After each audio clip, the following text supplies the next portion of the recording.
Hello बच्चों, हम लोग 1.3 पर्सनली चैप्टर नंबर 1 संख्या पद्धति का 1.3 देख रहे थे। और 1.3 में उससे पहले जो दशमलव प्रसार होते हैं, किस तरीके से निकालते हैं और कितने प्रकार के होते हैं, वो सारी चीज़ें देख चुके थे हम लोग। अभी हम शुरुआत करने वाले पर्सनली 1.3 और उसके कुछ सवाल ले रहे हैं। तो पहला सवाल है यहाँ पे कि निम्नलिखित जो भिन्न आपको दिए हुए हैं, इन भिन्नों के आपको दशमलव प्रसार निकालने। ठीक है, पहले तो भाग देना है, दशमलव प्रसार निकलेगा और उनका दशमलव प्रसार किस तरीके का है वो हमको बताना है। तो सबसे पहले पहली संख्या यहाँ पे 36/100। तो इस तरीके का जब भी सवाल आता है कि यहाँ पे जीरो वाली कोई भी संख्या आती है, तो इसमें आपको क्या करना है, सिंपल होता है कि जैसे यहाँ पे दिया हुआ है 36/100, तो लिख दिया ऊपर 36 और लिख दिया 100।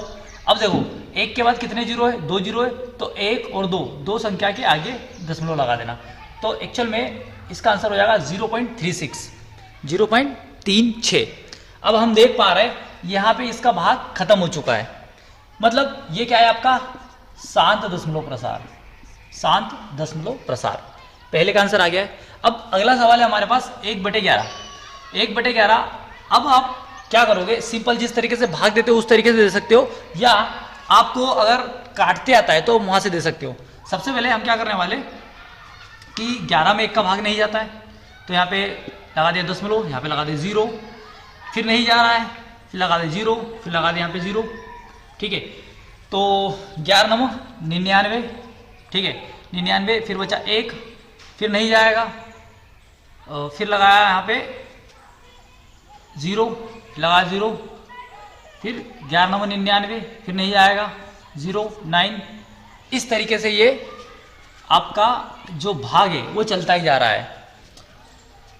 तो हमें इस तरीके से ये आपका भाग चलते ही चले जाएगा, और ये कब तक जाएगा, इन्फिनिटी तक, क्योंकि एक रिमाइंडर हमेशा बच रहा है और यहाँ पे 11 का उसमें डिवाइड करना है अपने को, तो 090909 चलते ही आने वाला है।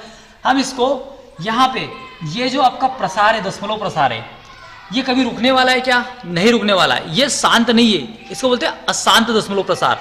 अशांत को आप बोलते हो अनवसानी, अनवसानी। और यहाँ पे जो 09 है, 0909 इस तरीके से आवृत्ति हो रही है, तो इसको बोल सकते हैं अनवसानी पुनरावृत्ति। मतलब एक जो संख्या है यहाँ पे बार बार रिपीट हो रही, मतलब अपन इसको या तो इस तरीके से लिख सकते हैं 0.09 के ऊपर बार लगा दे, ये 090909 बार रिपीट हो रहा है। तो ये हो गया इसका आंसर। अभी यहाँ पे आपको संख्या दी हुई है 4 से 1/2। इस तरीके का जब भी सवाल आता है तो इसको सोल्व करने के लिए हम पहले इसको सरल भिन्न में कन्वर्ट करने वाले हैं। सरल भिन्न मतलब क्या, सबसे पहले 4 का इधर गुना हो जाएगा और जो भी संख्या होगी इसमें एक जुड़ जाएगा, मतलब 8 चौक 32 और एक 33, तो ये हो जाएगा आपका 33/8। अब हम 33 में 8 से भाग दे सकते हैं, आसानी से दे सकते हैं। तो 8 चौक 32, 32 बचा 1, फिर 1 में नहीं जाने वाला है, यहाँ पे लगा दिया पॉइंट, यहाँ पे लगा 0, 8 एकम 8, यहाँ पे बचा 2, तो फिर नहीं जाने वाला है, फिर 0 लगा दिया, तो 8 दूनी 16, 8 दूनी 16, यहाँ पे बचा 4, फिर नहीं जाने वाला है, तो 8 पंजे 40। ये हो गया 4.125, मतलब 4.125। तो यहाँ पे आप देख पा रहे हो कि इसके बाद में पूरा गणित खत्म हो चुका है, कोई भी रिमाइंडर नहीं बच रहा है। तो ये क्या हो जाएगा आपका शांत दशमलव प्रसार, शांत दशमलव प्रसार। अब सिंपल भाग देके भी कर सकते हो। ठीक है, अब 3/13 उसी तरीके से कि यहाँ पे लिख दिया हमने 3, यहाँ पे लिख दिया 13।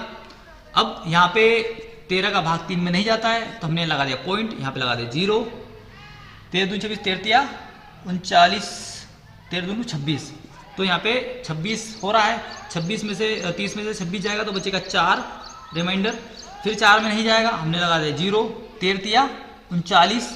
ठीक है, फिर बचेगा यहाँ पे 40 में से 39 जाएगा तो 1 बचेगा, फिर 1 में नहीं जा रहा है, तो यहाँ पे लगा दिया 0। ठीक है, और फिर नहीं जा रहा है, फिर लगा दिया 0, तो 13 दूनी 26, 13 13 13 13 13 78, 13 7 91, 13 7 91, बचेगा 9, फिर नहीं जा रहा है, फिर लगा दे 0, 13 78, 13 78, तो ये 6 बार में जा रहा है, यहाँ पे 78 मतलब 2 और 12, ठीक है। तो यहाँ पे नहीं जा रहा है, फिर 0 लगा दिया, 13 ठीक 104, 13 नमक की 117, 13 नमक की 117, फिर यहाँ पे बच रहा है 3 बच रहा है, तो फिर नहीं जा रहा है, फिर लगा दिया 0, 13 दूनू 26, फिर वापस से 26 हो गया, फिर यहाँ पे बचेगा 4, फिर लगा दिया 0, 13 39, मतलब अब जो ये संख्या है ना वापिस रिपीट होते चली जाएगी, 3 7 6 9, 2 3 7 6 9, मतलब यहाँ पे हम इसको इस तरीके से लिख सकते हैं, यहाँ पे 2 3 7 और 6 9, ये जो 4 डिजिट है ये बार बार रिपीट हो रहे हैं, देखो रिपीट हो रहा है, मतलब हम यहाँ पे इसको इस तरीके से लिख सकते हैं 0.02369 2369, तो इसके ऊपर लगा दिया 12, मतलब ये संख्या है 2 3 7 और 6 9, ठीक है। ये संख्या यहाँ पे बार बार रिपीट हो रही है, मतलब ये हमेशा इस तरीके से चलती ही चले जाने वाली है इनफाइनाइट तक, मतलब हमेशा ये रिमाइंडर कभी खत्म नहीं होने वाला है। यहाँ पे जो इसका शेषफल होगा वो हमेशा बचा रहेगा, खत्म नहीं होने वाला है। इसलिए हम इसको बोल सकते हैं कि ये कैसा दशमलव प्रसार है, अशांत दशमलव प्रसार बोल सकते हो, या इसे हम क्या बोल सकते हैं, अनवसानी। अशांत को क्या बोलते हैं अपन, अनवसानी, और आवृत्ति हो रही है ना तो अनवसानी पूर्ण आवृत्ति।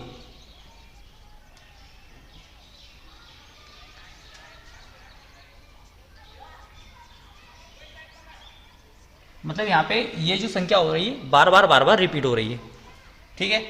अब अगला सवाल है अपना 2/11, तो 2/11 लिख दिया।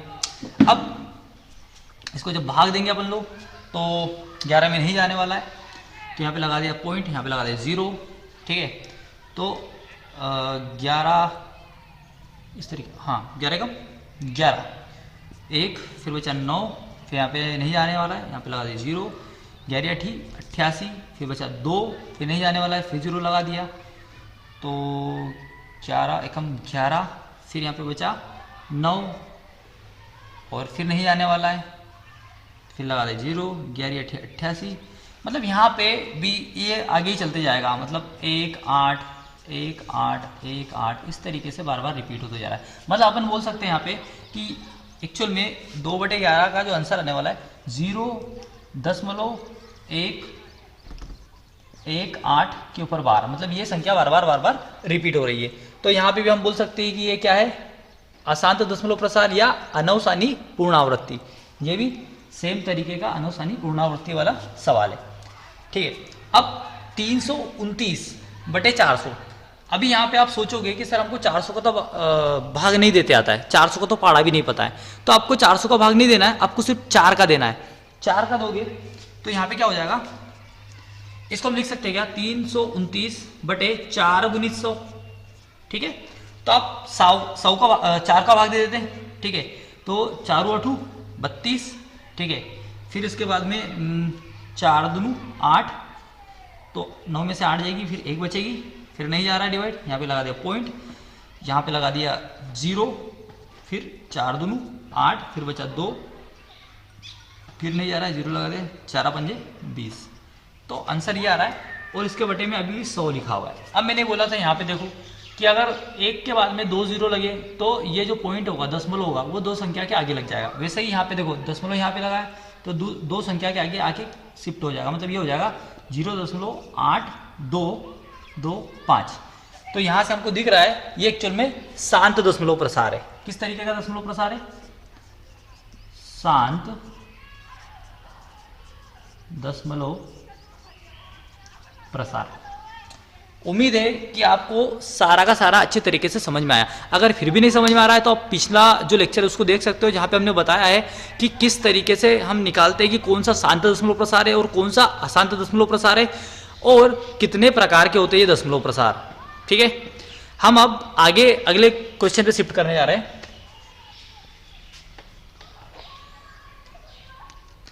देखो अगला सवाल बच्चों हमारी स्क्रीन पे ये रहा। सवाल है हमारा कि आप जानते हैं कि 1/7 बराबर से होता है 1/7 बराबर होता है 0.142857, उसके ऊपर बार लगा हुआ है। मतलब जब भी हम 1.7 में भाग देंगे तो ये संख्या हमको मिलेगी, और ये संख्या बार बार रिपीट हो रही है। बार का मतलब ये लगा है कि ये अशांत दशमलव प्रसार है और इसकी आवृत्ति हो रही है बार बार। दिया है वास्तव में लंबा भाग दिए बिना क्या आप यह बता सकते हैं कि 2/7, 3/7, 4/7, 5/7 और 6/7 के दशमलव प्रसार क्या है? यदि हाँ तो कैसे? देखो अभी हमको यहाँ पे एक संख्या दी हुई है 1/7 बताया गया है ये है, और हमको भाग दिए बगैर बताना है कि किस तरीके के दशमलव प्रसार है। तो लंबा भाग दिए बगैर मतलब हमको भाग दे के नहीं बताना है। भाग दे के नहीं बताना है तो कैसे बताओगे? सुनो, क्या हम इस 2/7 को लिख सकते हैं 1/7 या 2 गुणित 1/7 लिख सकते हैं?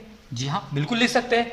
ये संख्या इसको तोड़ के हम इस तरीके से लिख सकते हैं ना, जैसे इसको भी लिख सकते हैं 3 गुणित 1/7, क्योंकि जब आप इसमें 3 का गुना करोगे तो एक्चुअल में 3/7 ही बनेगा ये। जैसे 2 गुणित 1/7 लिखा हुआ है तो 2 का गुना जब 1 में करोगे तो ये 2/7 ही बनने वाला है। अब सुनो, हमको भाग नहीं देना है पर हम गुना तो कर सकते हैं ना, बिल्कुल कर सकते हैं। जैसे हमको 1/7 का मान दिया हुआ है, कितना है? ये संख्या दी हुई है, तो हम 2 का गुना कर देंगे इस संख्या में 0.142857। अब गुना कर लेते हैं, ठीक है? तो ये होगा 7 दूनी 14 का 4 हाथ का 1, 5 दूनी 10 और 1 11 हाथ का 1, और 2 8 16 और 1 17 हाथ का 1, 2 दूनी 4 और 1 5, ठीक है, और 2 चौक 8, और ये 2 एकम 2.0 ये लग गया। मतलब आपने भाग दिए बगैर ये बता दिया कि एक्चुअल में संख्या किसी। अभी यहाँ पे बार लगा हुआ है तो यहाँ भी लग जाएगा बार। मतलब इसका दशमलव प्रसार कैसा हुआ? जो इसका दशमलव प्रसार है इसका कैसा है? 1/7 का दशमलव प्रसार कैसा है? 1/7 का है अनवसानी आवृत्ति या अनवसानी पूर्णावृत्ति वाला है, तो इसका भी कैसा होगा? अनवसानी पूर्णावृत्ति, अनवसानी पुनरावर्ती, ठीक है? मतलब ये जो संख्या है बार बार रिपीट होगी। वैसे ही हम क्या करेंगे 1/7 और इसमें 3 का गुना कर देंगे, तो 1/7 तो अपने को पता है ना, इसका वैल्यू हमको दिया हुआ है। तो सभी के लगभग सभी के अनवसानी पूर्णावृत्ति वाले दशमलव प्रसार निकलने वाले। एक मैंने आपको बता दिया है, बाकी के आपको करना है, ठीक है? ये तुम्हारे लिए होमवर्क समझ लो, ये तुमको करना है, ठीक है? अब अगले सवाल पे बात करते हैं अपन। अगला सवाल क्या है वो देखते हैं।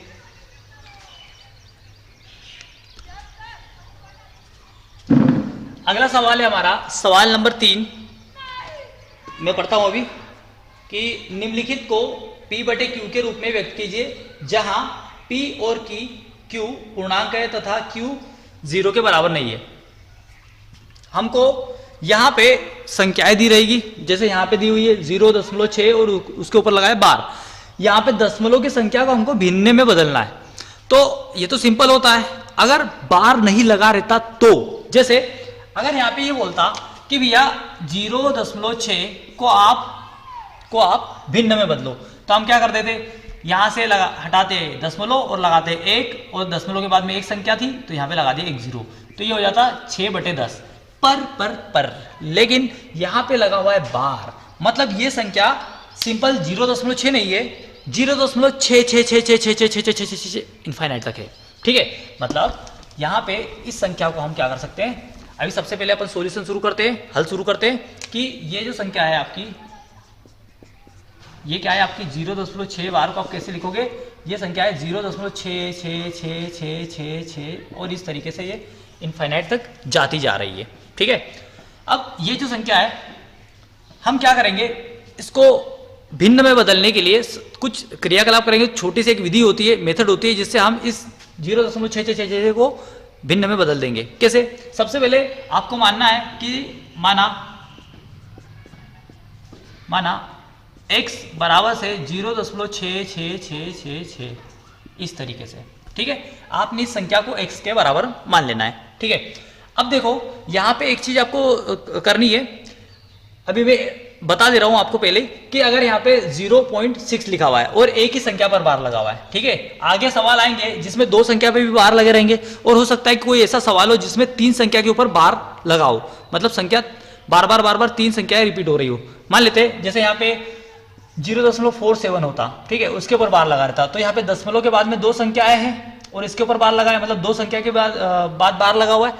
तो अभी क्या करेंगे, जैसे एक संख्या में बार है ना, तो हमको दोनों पक्षों में, दोनों साइड क्या करना है, 10 का गुना करना है, मतलब ऐसी संख्या का गुना करना है एक के पीछे एक 0, ठीक है। तो जैसे यहां पे क्या करना है, दोनों पक्षों में 10 का गुना करने पर, इस तरीके के सवाल को सोल्व करने की यही मेथड होती है। सुनो, यहाँ पे फिर मैं बोल रहा हूँ कि 10 का गुना क्यों किया है, क्योंकि यहाँ पे एक संख्या के ऊपर बार लगा हुआ है। अगर 2 संख्या के ऊपर बार लगा रहता तो मैं 100 का गुना करता, समझे। तो हमने किसका गुना किया, 10 का गुना किया। अब जब दोनों साइड आप 10 का गुना करोगे तो ये क्या हो जाएगा, 10x हो जाएगा। और हम जब भी, जैसे ये पॉइंट की संख्या है, ठीक है, यहाँ पे अगर मैं 10 का गुना करूंगा तो ये पॉइंट खिसक के एक संख्या आगे चले जाएगा, मतलब ये क्या हो जाएगा आपका 0. ये हो जाएगा, पॉइंट आगे चले जाएगा, ये हो जाएगा 6.66 हो जाएगा। अगर सोचो कि मैं यहाँ पे इस संख्या में 0.666 में अगर मैं 100 का मल्टीप्लाई करता, अगर 100 का गुना करता, तो ये 2 0 लगे हुए ना, तो ये पॉइंट उठ के यहाँ पे चले जाता, 2 संख्या के आगे चले जाता, मतलब ये कुछ हो जाता आपका 66.6 हो जाता, मतलब ये पॉइंट उठ के 2 संख्या के बाद चले जाता, ठीक है। तो वैसे ही यहाँ पे अगर हमने 10 का गुना किया है, जैसे 10 का गुना यहाँ पे भी किया है तो 10x हो गया, और यहाँ पे 10 का गुना होगा तो ये हो जाएगा 6.6666, इस तरीके से, ठीक है। अब यहाँ पे गुना हो गया है। अब सुनो, क्या मैं इसको तोड़ के लिख सकता हूँ, किस तरीके से, मतलब 10x बराबर से 6 धन 0.6666 लिख सकता हूँ, इस तरीके से। मतलब हमने इसको तोड़ के लिख दिया 6 और 0.66 में, ठीक है, क्योंकि जब आप 6 में इसको जोड़ोगे तो यही संख्या आने वाली है। अब ये तो हमने x माना हुआ है, देखो 0.666 क्या है, x के बराबर है, तो क्या मैं इसको लिख सकता हूं 10x बराबर से 6 धन x, हो गया ना। ये हमारा x के बराबर था तो हमने यहाँ पे x लिख दिया। अभी क्या करेंगे, इसका पक्षांतर कर देंगे, मतलब बराबर की उस तरफ ले जाएंगे, तो ये क्या हो जाएगा आपका 10x ऋण x बराबर से 6, तो 10x में से x जाएगा तो ये हो जाएगा 9x बराबर से 6, तो x बराबर से क्या हो गया 6/9, मतलब x हमारी वो संख्या है, कौन सी संख्या है 0.6666, मतलब आप बोल सकते हो कि उत्तर लिख के कर सकते हो कि आपने भिन्न में बदल दिया है, 0.6 बार को 6/9 लिख सकते हैं, ठीक है। अरे x का मान क्या है भैया, ये 0.66 है ना, और ये क्या है 6 बार ही तो है, ठीक है।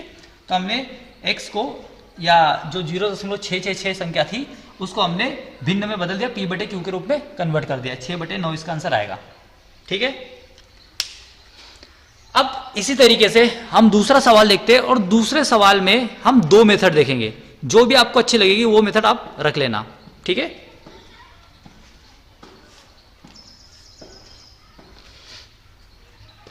सुनिए बच्चों, अगला सवाल है हमारा 0.47। अब देखो यहाँ पे 7 के ऊपर बार लगा हुआ है, समझे, यहाँ पे 0.47, एक्चुअल में ये 4 7 के ऊपर बार नहीं लगा हुआ है, ये सिर्फ 7 के ऊपर बार लगा हुआ है, मतलब यहाँ पे 7 जो होगा ना वो बार बार रिपीट होगा, मतलब हम इसको 0.47 के ऊपर बार को इस तरीके से लिख सकते हैं क्या, 0.47777777, क्योंकि 7 ही बार रिपीट हो रहा है। अब क्या करेंगे, जैसे पहले वाले क्वेश्चन में किया था हमने, x बराबर मान लेंगे, x बराबर से ये संख्या मान लेते हैं 0.477777, ठीक है। अब बार सिर्फ एक ही संख्या के ऊपर लगा हुआ है, तो हम किसका गुना करने वाले, 10 का गुना करने वाले, तो दोनों पक्षों में क्या कर देंगे, दोनों पक्षों में 10 का गुना करने पर, तो ये क्या हो जाएगा आपका 10x, और इधर क्या हो जाएगा आपका, देखो 10 का गुना करोगे तो 1 दशमलव इधर शिफ्ट हो जाएगा एक संख्या के पीछे, तो ये हो जाएगा 4.77777, ठीक है। अब सुने, यहाँ पे 10x एज इट इज आ जाएगा, और अभी हमको 4.7 को, ठीक है, 4.7 को किस तरीके से हम तोड़ सकते हैं ताकि हमको 0.47477 इस तरीके से मिलता रहेगा।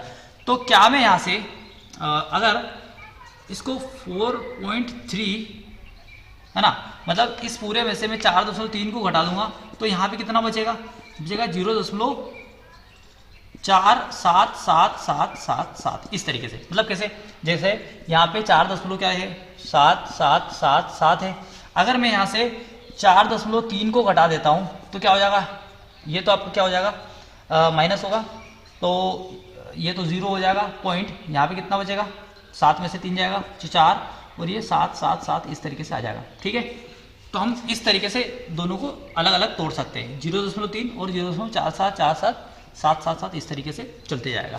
अब सुनो, ये तो हमने क्या माना है, हमने x माना है ना, तो क्या मैं इसकी जगह x लिख सकता हूँ, तो ये हो जाएगा 10x बराबर से 4.3 धन x।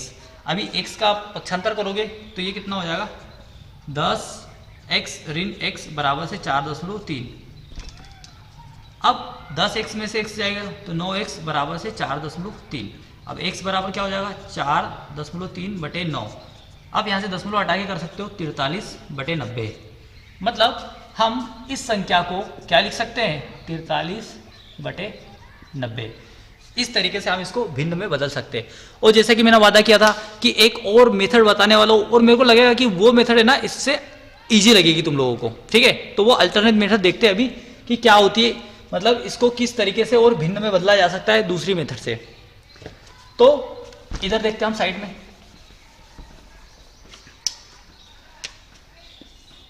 हमने क्या किया कि यहां तक तो सारी चीजें एक जैसी चलने वाली है। मतलब आपकी संख्या दी हुई है 0.47, इसके ऊपर लगाए बार। ठीक है, हमने क्या करना है कि हल करके माना x बराबर से हम इसको बार को हटा सकते हैं, हो जाएगा 0.477777। ठीक है, इसको नाम दे दो समीकरण नंबर 1। ठीक है, ये समीकरण नंबर 1 हो गया। अब क्या करेंगे, चूंकि 1 पे बार लगा हुआ है, एक संख्या के ऊपर बार लगा हुआ है, तो हम किसका गुना करने वाले 10 का गुना करने वाले। तो दोनों पक्षों में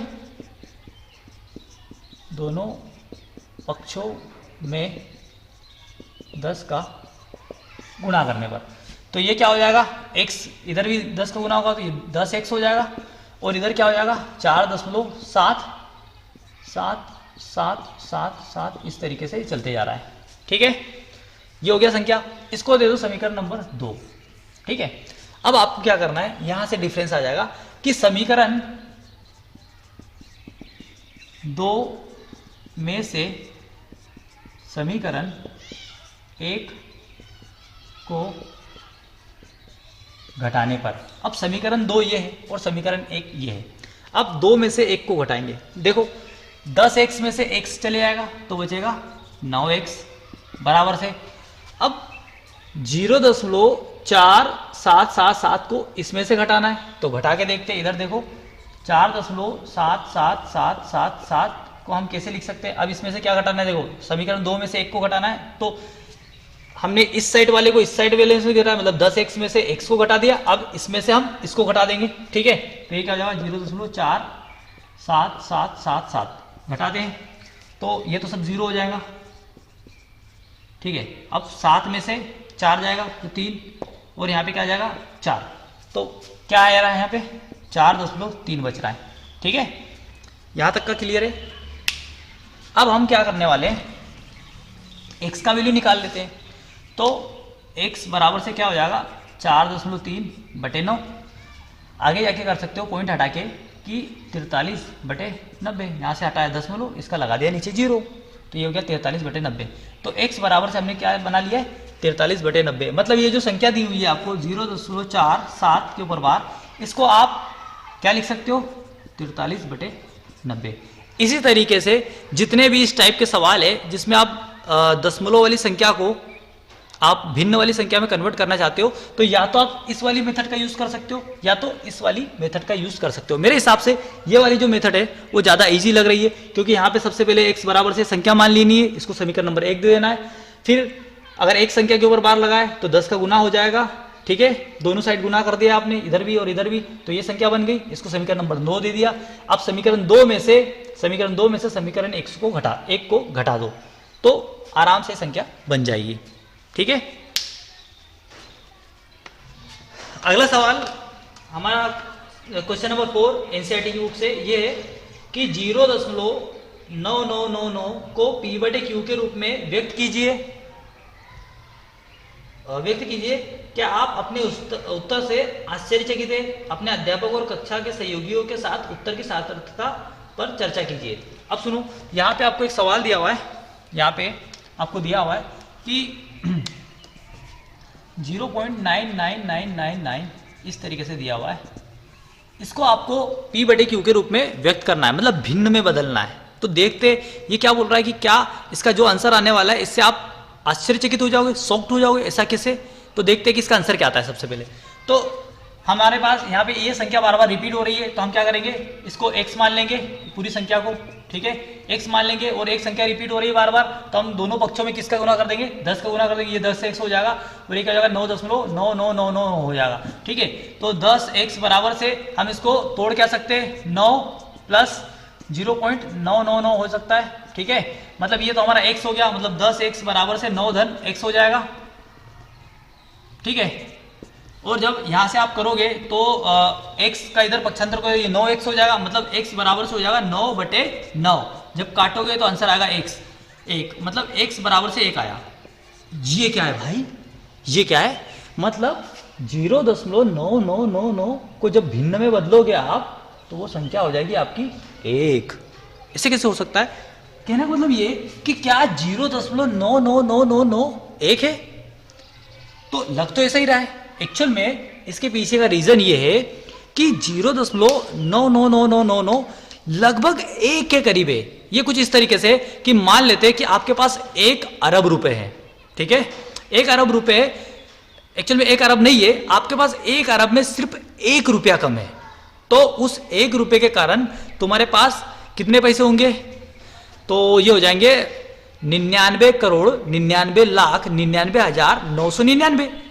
आप उसको 1 अरब तो नहीं बोलने वाले हो, सिर्फ कमी कितनी है, बस 1 रुपए की है। मतलब छोटा सा हिस्सा उसका गायब कर दो तो फर्क बदल जाता है। ये कुछ उसी तरीके से कि इसमें एक छोटा सा हिस्सा गायब है, उस छोटे से हिस्से को जोड़ देंगे तो वो लगभग, अच्छा आप 99,99,99,999 रुपए अगर है तो आप बोल सकते हैं ना कि मेरे पास 1 अरब रुपए, सिर्फ 1 रुपए की तो कमी है ना, तो लगभग आप उसको 1 अरब बोल सकते हैं, बिल्कुल बोल सकते हैं। तो कुछ उसी तरीके से ये भी है कि आपके पास 0.999999 है, उसको लगभग आप 1 के बराबर मान सकते हैं, कोई दिक्कत नहीं है, क्योंकि दशमलव के इतने सारे अंकों के तक 999 जा रहा है, तो आप उसको 1 के बराबर भी बोल सकते हैं। एक्चुअल में एग्जैक्टली 1 नहीं होगा, पर 1 के लगभग होगा, ऐसा बोल सकते हैं हम लोग।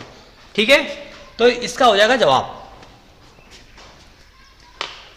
इसके बाद जो अगला सवाल है, क्वेश्चन नंबर 5, 1/17 के दशमलव प्रसार के अंकों की पूर्णावर्ती खंड में अंकों की अधिकतम संख्या क्या हो सकती है? अपने उत्तर की जांच करने के लिए विभाजन क्रिया कीजिए। मतलब ये तो आपको बच्चों को खुद करना पड़ेगा, क्योंकि ये 1 में 17 का भाग देना है, 1/17 करना है, तो आपको भाग देते जाना है और कब तक की चीजें रिपीट नहीं होगी। एक्चुअल में इसका जो आंसर होगा वो 1/17, जब 1 में 17 का भाग दोगे तो 16 अंक तक अलग अलग नंबर आएंगे, फिर 16 के बाद में फिर से रिपीट होने लग जाएगा। मतलब 16 अंक के बाद में जो संख्या होगी वो रिपीट होने लग जाएगी, मतलब पूर्णावृत्ति उनकी होने लग जाएगी। तो 16 अंक तक आपको कम से कम 17-18 तक भाग देना है और फिर देखना है कि क्या चीजें या संख्याएं रिपीट हो रही है कि नहीं हो रही है। ये बच्चों के ऊपर छोड़ देते हैं। ठीक है, अब अगला सवाल है हमारा P/Q, जहां Q 0 के बराबर नहीं है के रूप की परिमेय संख्याओं के अनेक उदाहरण लीजिए, जहां P और Q पूर्णांक है जिनका 1 के अतिरिक्त अन्य कोई उभयनिष्ठ गुणनखंड नहीं है और जिसका शांत दशमलव निरूपण है। क्या आप यह अनुमान लगा सकते हैं कि Q को कौन सा गुण अवश्य संतुष्ट करना चाहिए? देखो, बहुत ही मजेदार सा सवाल है, थोड़ा लेंदी सवाल है, पर वो बोलना क्या जा रहा है उसकी बात। सवाल हमारा ये है देखते हैं अभी कि आपको P/Q के रूप में बहुत सारी संख्याएं लिखनी है, ऐसी संख्याएं जो P और Q पूर्णांक होने चाहिए। मतलब पूर्णांक समझते हो ना, कि 1 2 3 4 5 इस तरीके की संख्या होनी चाहिए, और उनका जो दोनों का जो उभयनिष्ठ गुणनफल होगा, गुणनखंड होगा, वो 1 होना चाहिए। मतलब ऐसी कोई सी संख्या नहीं होनी चाहिए जो दोनों में उभयनिष्ठ हो गुणनखंड में उनके, ठीक है। उस केस में हमको बताना है कि Q किस तरीके का होता है, ठीक है। इधर सवाल देखते फिर समझ में आ जाएगा आपको। देखिए, तो अब सवाल को मैंने थोड़ा समराइज करके उतार दिया है जिससे समझना आसान होगा। क्या बोल रहा है वो कि आपको बहुत सारी संख्याएं, बहुत सारे से भिन्न लिखने जो P/Q के रूप में हो, और P भी पूर्णांक होना चाहिए और Q भी पूर्णांक। एक तरीके से समझो कि ये हमारे सवाल की कुछ शर्तें। तो पहले क्या है कि P/Q के रूप में लिखा होना चाहिए, P भी पूर्णांक होना चाहिए, Q भी पूर्णांक होना चाहिए, ठीक है। मतलब अंश में भी पूर्णांक संख्या होगी और हर में भी पूर्णांक संख्या होगी। दूसरी चीज, जिसका 1 के अलावा कोई अन्य उभयनिष्ठ गुणनखंड नहीं हो। एक के मतलब देखो यहाँ पे 3 लिखूंगा और यहाँ पे 2 लिखता हूँ, 3 का भी गुणनखंड करेंगे आप तो ये 3 गुणित 1 हो सकता है, और यहाँ पे भी 2 का होगा तो 2 गुणित 1 हो सकता है। मतलब 1 के अलावा कोई और इसका गुणनखंड नहीं है। जैसे अगर मैं संख्या यहाँ पे 8 और 2 लिख देता हूँ, 4 लिख देता हूँ, ठीक है। तो 8 को हम क्या लिख सकते हैं, 2 गुणित 2 गुणित 2, और 4 को क्या लिख देते हो, 2 गुणित 2। मतलब यहाँ पे 1 के अलावा यहाँ पे और भी उभयनिष्ठ गुणनफल है, 2 गुणित 2 है। मतलब 2 इसके गुणनखंड में है, ठीक है। मतलब दोनों में कॉमन 2 भी है 1 के अलावा, तो ये वाला नहीं होने वाला है। मतलब ऐसा उदाहरण देना है जिसके सिर्फ एक ही गुणनखंड में होना चाहिए। मतलब दोनों के उभयनिष्ठ गुणनखंड क्या होना चाहिए, 1, ठीक है ना। दूसरी शर्त। तीसरी शर्त, जिसका शांत दशमलव प्रसार हो। मतलब ऐसी संख्या जिसका दशमलव प्रसार भी शांत हो, ठीक है। अब आपको यहाँ पे वो संख्याएं लिखनी है, पहले भिन्न लिखनी है, और आपको बताना है कि कौन सी ऐसी चीज है जो सब में सेम है। Q मतलब जो बटे वाली संख्या है Q वाली, उसमें कुछ तो कॉमन निकल के आने वाला है, वो हमको बताना है, ठीक है। तो संख्या इधर लिख रहे हैं पहले, फिर देखते हैं अपन।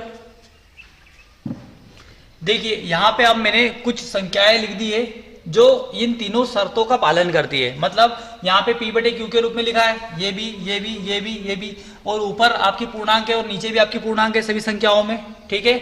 और यहाँ पे सारी जो संख्याएं है उनमें 1 के अलावा कोई और इनका उभयनिष्ठ गुणनखंड नहीं है, ठीक है। ये भी हो गई शर्त पूरी। और सबके जब दशमलव प्रसार निकालोगे तो इनका दशमलव प्रसार भी शांत है। जैसे सबसे पहले बात करते हैं तो इसका कितना होगा, 1.5, ठीक है। और ये हो जाएगा 4 एकम 4 और 1 जा रहा है और 0 लगेगा, पॉइंट लगा देंगे, 4 दूनी 8 और बचेगा 2, 4 पंजे 20, है ना, 1.25।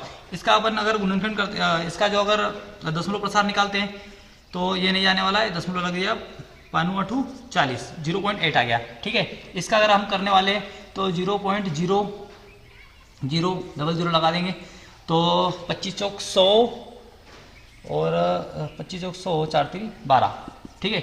ये होगा 0.0012, ठीक है। अगर हम इसके दशमलव प्रसार की बात करें तो इसका हो जाएगा 0.7। तो लगभग सारी जो संख्या है उनका दशमलव प्रसार भी शांत है, ठीक है। और 1 के अलावा कोई और उभयनिष्ठ गुणनखंड नहीं है, और ये दोनों के दोनों अंश और हर में पूर्णांक संख्याएं भी है। अब इसमें क्या देखते हैं, हमको Q की जगह देखना है ना, आपको देखना है Q के बारे में। अब यहाँ पे देखो, यहाँ पे जब भी ऐसी संख्या मिलती है जो तीनों शर्तों को मान रही है, तो आपको Q में एक चीज देखने को मिलेगा, पैटर्न देखने को मिलेगा। या तो यहाँ पे 2 होगा, या तो यहाँ पे 2 का गुणज होगा, ठीक है। या तो यहाँ पे 5 होगा, या तो यहाँ पे 5 का गुणज होगा, या तो 5 और 2 दोनों का गुणज होगा। मतलब यहाँ पे देखते हैं तो ये 5 गुणित 5 होता है 25, यहाँ पे 2 गुणित 5 होता है 10, ठीक है। यहाँ पे 5 होता है, यहाँ पे 2 गुणित 2 होता है, और यहाँ पे 2 होता है। मतलब कि Q हमेशा कैसा होगा, या तो 2 या 5 के गुणज होगा, या तो 2 और 5 दोनों का गुणज होगा, ठीक है। इसमें लिख सकते हैं Q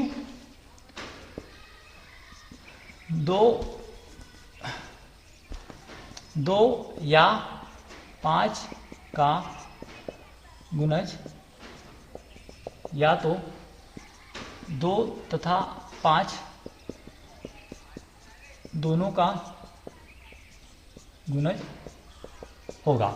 समझ में आया क्या कि मतलब हमेशा ये तीनों शर्तों को जो मानती है संख्या, मतलब ऐसी संख्या है जो P/Q के रूप में लिखा होना चाहिए, P भी पूर्णांक होना चाहिए, Q भी पूर्णांक होना चाहिए, और जो उनका उभयनिष्ठ गुणनखंड होगा वो 1 हो, ठीक है।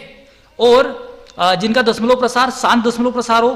तो ऐसी संख्या हमेशा जो बटे वाली संख्या होगी, जो Q वाली संख्या होगी, वो हमेशा या तो 2 का गुणज होगी, या तो 5 का गुणज होगी, या तो 2 और 5 दोनों की गुणज होगी। क्लियर है क्या? ठीक है, ये छाप लिया क्या? अब अगला सवाल देखते हैं अपन। सवाल है क्वेश्चन नंबर 7। ऐसी 3 संख्याएं लिखी है जिनके दशमलव प्रसार अनवसानी अनावृत्ति हो। मतलब ऐसी संख्याएं लिखनी है आपको जिनके दशमलव प्रसार अनवसानी अनावृत्ति। ठीक है, तो कोई सी भी रेंडम 3 संख्याएं लिख सकते हैं हम। जैसे एक लिखते हैं अपन 0.01 001 0001 0001 0000001, ये हो गई। ये लगातार चलते जा रही है। ठीक है, कोई भी जो संख्या है वो रिपीट नहीं हो रही है बार बार। ठीक है ना, रेंडम कोई सी भी ले सकते हो, मेरे को ये अच्छी लगी ये लिख लिया। ठीक है, इसी की जैसे एक और लिख सकते हो 0.02 002 0002 00002, इस तरीके से आप लिख सकते हो। और तीसरी संख्या भी लिख सकते हो इसी तरीके से, कोई सी भी लिख सकते हो। जैसे मान लेते 0.25 025 0025 00025, इस तरीके से आप जीरो बढ़ाते चले जाओ और संख्याएं लिखते चले जाओ। ये अनंत तक जाने वाली है। ये तीनों जो संख्याएं लिखी है मैंने, ये अनवसानी अनावृत्ति वाली संख्या है। यहाँ पे आवृत्ति किसी भी संख्या की नहीं हो रही है। अनवसानी मतलब ये लगातार चलते जा रही है। ठीक है, अब अगला जो सवाल है, 2 संख्याएं दी हुई है आपको, परिमेय संख्या है, और उन परिमेय संख्याओं के बीच में आपको 3 अपरिमेय संख्याएं निकालनी है। सवाल क्या है, मैं इधर देखता हूं, लिखता हूं, सुनिए। अगला सवाल हमारे पास ये रहा, यहाँ पे 2 संख्याएं दी हुई है 5/7 और 9/11। ये 2 परिमेय संख्या दी हुई है। इनके बीच में हमको 3 अलग अलग अपरिमेय संख्या निकालनी है। ठीक है, जैसे कोई परिमेय संख्या होती है उसके बीच में परिमेय संख्या तो निकालते आती है, पर अपरिमेय संख्या कैसे निकालेंगे? सुनो, यहाँ पे क्या करेंगे, हम इसको तोड़ते हैं। ठीक है, मतलब इसमें भाग देते हैं। 5 में 7 का भाग दोगे आप तो ये हो जाएगा 0.5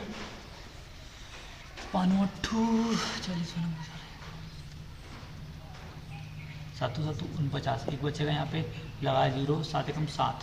ठीक है, 7 एकम 7, फिर यहाँ पे 3, और ये हो जाएगा आपका 0, 7 3 21, 7 28। तो लगभग ये संख्या आ रही है यहाँ पे। ठीक है, और इधर अपन भाग देंगे तो क्या हो जाएगा ये, फिर 0 लगेगा, 0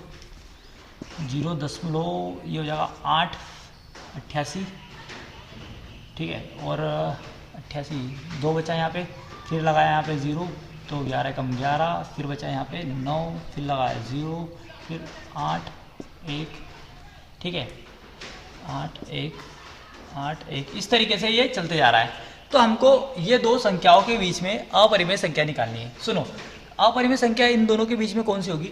हम देखेंगे कि 0.714 से बड़ी होनी चाहिए और 0.8181 से छोटी होनी चाहिए। तो ऐसी कोई सी भी 3 संख्याएं लिख देते हैं अपन।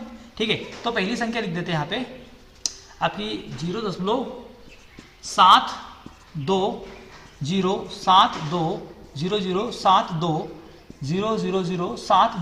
ये हो जाएगी। ठीक है ना, ये 0.71 से तो बड़ी है ना, और 8 से छोटी है।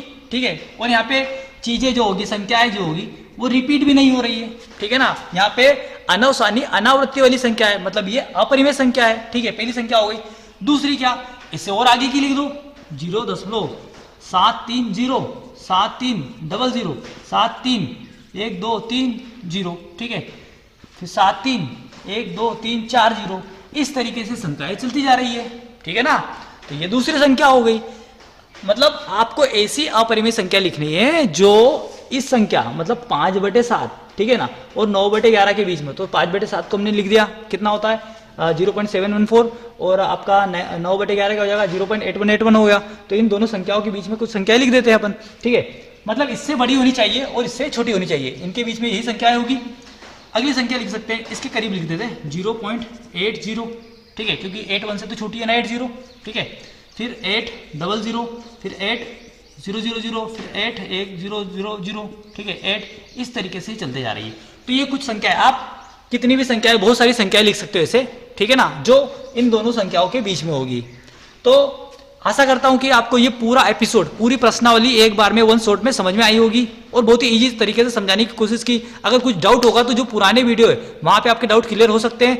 जो आखिरी सवाल बचा हुआ है वो आपके लिए है, आपको कमेंट सेक्शन में बताना है कि कौन कौन सी संख्याएं परिमेय है और अपरिमेय संख्या है। ठीक है, तो परिमेय पहचानना और अपरिमेय को पहचानना हमने पुरानी क्लासेस में देख लिया है, तो उसको एक बार देख के आओ और यहाँ पे आप आंसर दो।